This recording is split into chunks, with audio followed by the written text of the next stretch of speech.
Halo, selamat pagi anak-anak. Kakak akan memperkenalkan diri. Nama kakak adalah Sidi Sekalaya Persi. Sebelum kita mempelajari pelajaran, kita berdoa ya anak-anak. Ya Tuhan, pada hari ini kami akan belajar. Pimpin kami supaya kami bisa mengerti apa yang diajarkan oleh kakak pada hari ini. Terima kasih ya Tuhan. Amin. Kabar adik-adik semuanya? Oh baik ya. Nah, adik-adik tahu nggak sekarang kakak mau ngajarin apa? Ada yang tahu? Oh ada. Apa coba? Oh bukan. Kakak mau ngajarin tentang danau. Nah, sebelum belajar tentang danau, ada yang tahu arti danau nggak adik-adik? Nggak ada ya? Nah, arti danau adalah kumpulan air yang ada di darat yang terbentuk secara alami, yang buatannya adalah namanya waduk. Nah, yang pertama ini gambar Danau Toba ya adik-adik. Nah, Danau Toba ada di Sumatera Utara. Yang di tengah-tengahnya ini adalah Pulau Samosir. Selanjutnya, ini adalah Telaga Warna. Telaga Warna itu ada di Pulau Jawa ya anak-anak, tepatnya ada di Jawa Tengah. Yang satu lagi yang di Jawa adalah Kawah Putih ya anak-anak. Kawah Putih itu terdapat di Jawa Barat. Selanjutnya, Kalimantan itu ada danau yang namanya Kakaban ya anak-anak. Selanjutnya ada di Pulau Sulawesi. Ini ya Sulawesi, Danau Poso ya anak-anak, yang kayak gini ya, Danau Poso ya anak-anak. Yang selanjutnya, kakak akan menunjukkan danau yang ada di Papua, yaitu Danau Sentani. Terlihat indah kan anak-anak, Danau Sentani. Sekarang kakak akan membahas tentang Danau Toba yang ada di Sumatera Utara itu ya, yaitu membahas tentang legenda. Yuk kita nonton film Legenda Danau Toba ya anak-anak.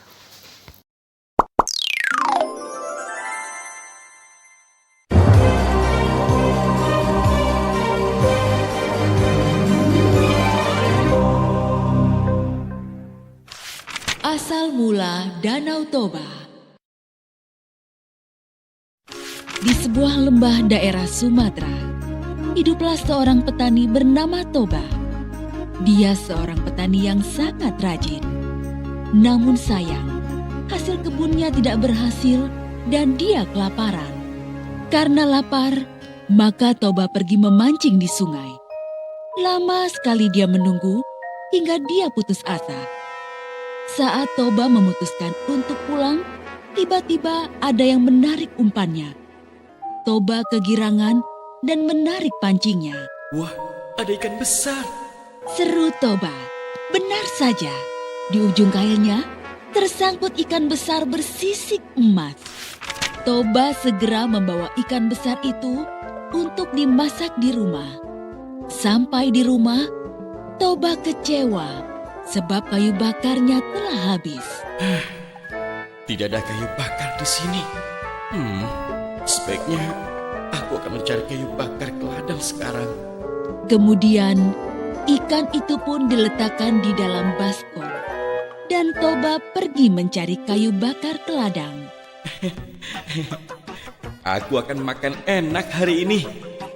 Seru Toba sambil membawa kayu bakar ke belakang rumahnya. Api sudah mulai menyala. Namun, saat Toba hendak mengambil ikan itu, alangkah terkejutnya ia. Sebab ikan itu sudah lenyap. Yang ada justru berkeping-keping uang emas.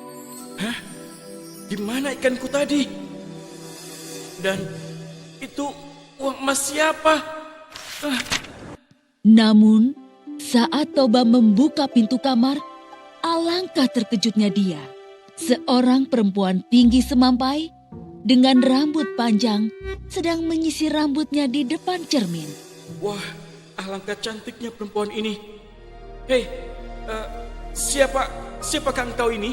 Tanya Toba.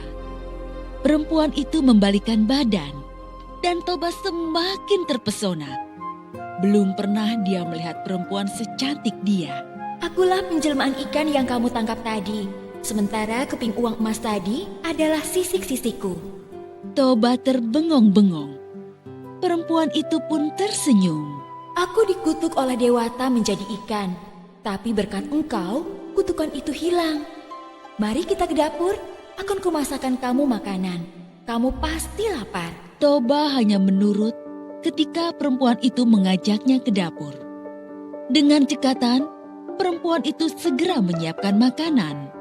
Toba sangat takjub dengan kelihayan perempuan itu di dapur.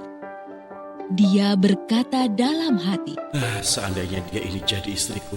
rupanya si perempuan itu bisa membaca keinginan hati Toba. Aku mau jadi istrimu, tapi aku punya satu syarat. Kata perempuan itu setelah Toba selesai makan.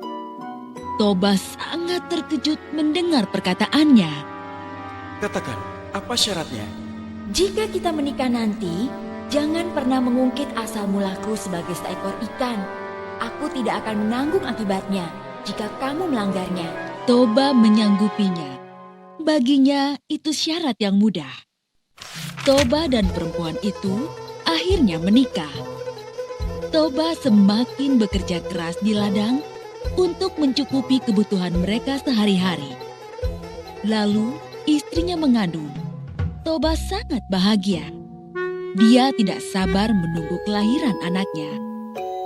Tidak lama kemudian, seorang bayi laki-laki lahir. Toba memberinya nama Samosir. Samosir tumbuh menjadi anak yang sangat nakal dan pemalas. Kerjanya hanya main-main dan keluyuran. Toba masih berusaha bersabar dengan kelakuan Samosir. Jika Toba bekerja di ladang, Samosir tidak pernah mau mengantarkan makanan yang sudah dimasak istrinya. Akhirnya, istrinya sendiri yang mengantar makanan itu kepada Toba. Istriku, kamu jangan terlalu memanjakan anak kita, Samosir. Jika terus dimanjakan, dia malah jadi tambah nakal. Istri Toba tersenyum dan berkata, Bersabarlah Kanda, suatu hari nanti Samosir akan menyadarinya. Aku sudah cukup bersabar, Dinda. Tapi kesabaran itu kan ada batasnya. Suatu hari, istri Toba membujuk Samosir untuk mau mengantar makanan ke ladang untuk Toba. Semula Samosir tidak mau, namun ibunya terus membujuknya. Akhirnya, Samosir mau. Baiklah ibu, nanti aku akan antar makanan ini untuk ayah. Namun di tengah jalan, Samosir malah bermain bersama teman-temannya. Selesai bermain, Samosir merasa lapar. Aduh, lapar sekali aku. Aku makan saja makanan ini. Dia pun memakan makanan yang seharusnya untuk ayahnya. Samosir hanya menyisakan sedikit makanan. Di ladang, Toba tidak sabar menunggu makanan yang tidak kunjung datang. Dia sudah sangat lapar. Apalagi pagi tadi tidak sempat sarapan karena banyak sekali pekerjaan yang dilakukannya hari ini. Di kejauhan, Samosir datang dengan berlari-lari. Kemana saja kamu, Samosir? Ayah sudah menunggumu lama sekali. Samosir tidak menjawab dan langsung memberikan rantang berisi makanan. Betapa terkejutnya Toba, sebab hanya menemukan sisa makanan yang sedikit sekali. Samosir, kamu sudah memakan makanan ayah ya? Kelakuanmu ini sudah di luar batas. Dasar anak ikan. Kemari kamu. Kemarahan Toba tidak terbendung lagi. Tanpa sadar, dia sudah mengucapkan pantangan yang dulu disyaratkan istrinya. Toba memukul Samosir hingga menangis kencang. Samosir pun berlari menuju rumah. Ibu, Ibu, ibu. Sesampainya di rumah, Samosir mengadu pada ibunya. Ibu, kata ayah, aku ini anak ikan. Apa benar ibu? Istri Toba merasa sedih karena Toba telah mengungkit asal-usulnya. Kemudian, dia menyuruh Samosir untuk berlari ke atas bukit. Samosir, cepatlah kau lari ke atas bukit, nak, sebelum air bah datang. Baik ibu. Samosir menurut. Maka, segeralah langit berwarna gelap dan petir menyambar-nyambar. Tiba-tiba, air bah muncul dari arah sungai. Istri Toba tiba-tiba meloncat ke dalam air bah dan seketika menjadi ikan kembali. Toba yang bekerja di ladang terkejut karena tiba-tiba air bah datang. Air apa itu? Hah? Ada apa ini? Dia tidak sempat melarikan diri. Toba hanyut dan tenggelam dalam air bah. Segera saja, air bah menggenangi seluruh lembah dan hanya menyisakan pucuk bukit di tengahnya. Di bukit itu, Samosir sembunyi. Namun saat air bah menjadi danau, Samosir pun menjadi pulau. Itulah sebabnya danau itu dinamai Danau Toba dan pulau di tengahnya disebut Samosir.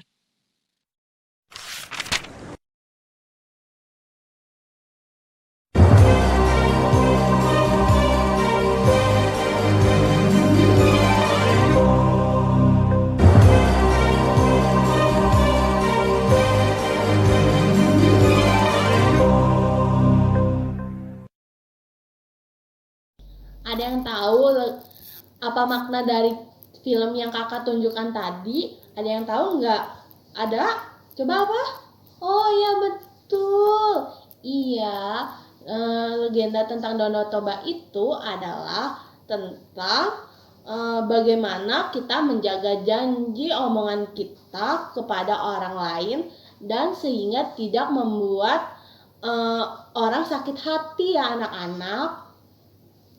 Nah, sekarang kakak punya tugas kolase ya, ini menempelkan kertas origami ke gambar ini ya anak-anak. Yuk kita mulai. Bahan-bahan yang digunakan untuk kolase adalah kertas origami, lem kertas, gunting, dan gambar Pulau Sumatera. Nah, cara guntingnya kertas origaminya seperti ini ya. Jangan sampai terkena tangan. Harus hati-hati. Dipotong kecil-kecil.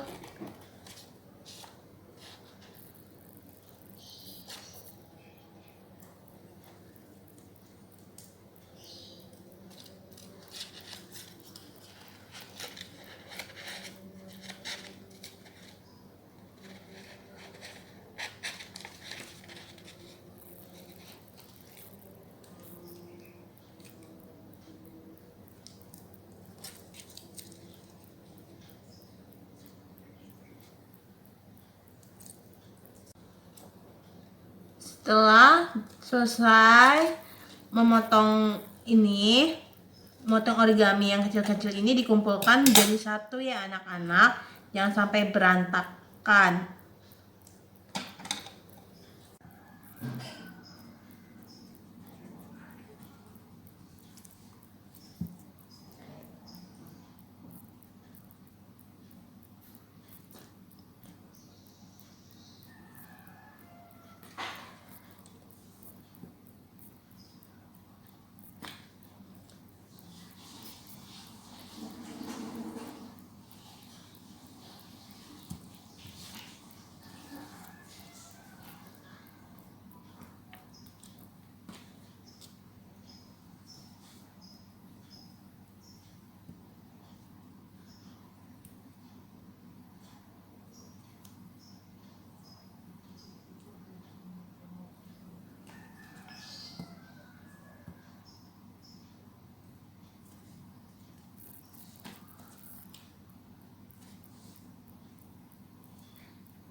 Pertama, kasih lem kertas, lem foil ya anak-anak yang kakek pakai. Nah, habis itu tempel potongan origami ke gambar berbentuk Sumatera.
Nah, udah jadi ya anak-anak. Jadinya kayak gini ya anak-anak.